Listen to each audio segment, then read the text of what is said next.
Fila India aborda, digamos, como tema central las penalidades que asaltan a los inmigrantes centroamericanos en su paso por México, pero también, y me parece que es más la esencia incluso del libro, por la manera en la que la sociedad mexicana, esos rostros y esos nombres que somos y que son los personajes del libro, colisionan con su propia incapacidad para entender y para tratar con esos migrantes, ¿no?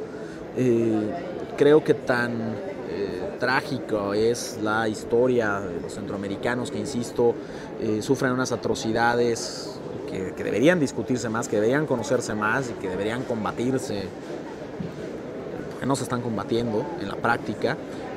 También me parece que es trágica la incapacidad de un país que ha expulsado a 15 o 20 millones de migrantes hacia Estados Unidos, que ha recibido a tantas olas migratorias a lo largo del tiempo, tanto pacíficas como violentas, que ha sido invadido tantas veces. Creo que a estas alturas, después de tantas invasiones, después de tantas olas migratorias, después de tantos refugiados, México debería estar más preparado para entender como el quién es quién de la migración.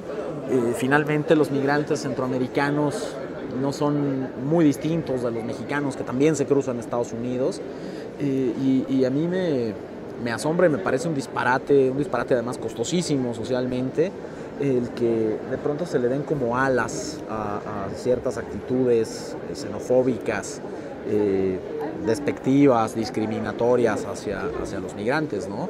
Entonces, bueno, digamos, basado en esas ideas generales, luego no es una novela pedagógica, ni soy yo un sociólogo, ni soy un activista, ni nada por el estilo, pero esas son como las ideas generales del marco del cual pues se construye esa historia, ¿no? Oye, ¿por qué un personaje femenino en la novela? Por dos cosas. Número uno, por mi absoluta incapacidad para imaginarme un personaje masculino que pudiera sentir en los migrantes. La verdad es que los mexicanos somos unos cabrones, ¿no? Me refiero a los mexicanos como varones, no como totalidad de mexicanos. Somos mucho más cabrones y me parecía que iba a ser como muy difícil, o me resultaba poco verosímil, porque si un hombre es, al menos desde mi punto de vista literario, no podría tener el grado de complicidad que tiene, por ejemplo, la negra, que es la narradora del libro, con gente superviviente que busca venganza como una suerte de Terminator obsesiva. No sabría cómo resolver cosas, me parecería incluso absurdo plantear cosas como tensión sexual, como la posibilidad o no de que un hombre y una mujer sean amigos, pues vamos, quedarían como distractores dentro de mi punto de vista, ¿no?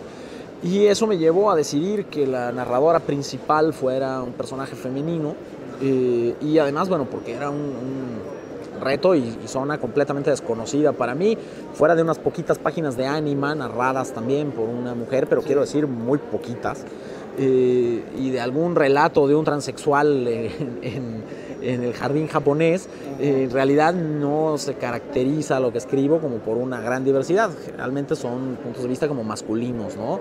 Y para mí, desde luego, pues era un reto y una, digamos, necesidad de no ser ese escritor mexicano de mediana edad que todos los lunes escribe la misma columna y todos los años la misma novela, y que ya uno, sin necesidad de abrir la novela, ya sabe de qué trata y cómo está escrita.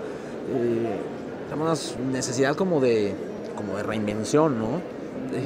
Mi banda de rock favorita es The Clash, y cada disco de The Clash es distinto a los otros discos de The Clash, pero no dejan de ser The Clash. Entonces, aunque pueda sonar reduccionista, pero eso es para mí un ideal estético también, ¿no? Sin dejar de conservar como ciertos sellos, porque finalmente uno es uno y tiene intereses y tiene ciertas capacidades estéticas y literarias, pero sí un cierto grado como de reinvención y de experimentación, ¿no? Yo sé que te han preguntado esta pregunta ya al infinito, pero, o sea, ¿cuáles fueron tus retos como escritor hombre en construir la voz femenina de la negra? Todos, pues no tenía la menor idea de cómo hacerlo. Me obligó, sí, a una serie de ejercicios como importantes. Yo, por ciertas circunstancias de mi vida que no viene al caso mencionar, incluso en algún momento tomé un diplomado de lenguaje equitativo, desde luego son diplomados a los que uno llega como un varón diciendo a qué hora se acaba esto, no me expliquen eso, todo es falso, gramaticalmente son un disparate, pero realmente sostuve una serie de discusiones que fueron interesantes y que sí, de alguna manera, movieron mi punto de vista en muchos temas, ¿no? No es que yo haya empezado a escribir y a hablar como Fox y a decir para todos ciudadanos y ciudadanas. Creo que es algo que va más allá de eso, que es como cosmético, sino de verdad entender que el punto de vista que uno asume como natural, que es el de uno, como lo que es, como varón de mediana edad, de cierta clase social, etcétera, no es el punto de vista necesariamente del universo.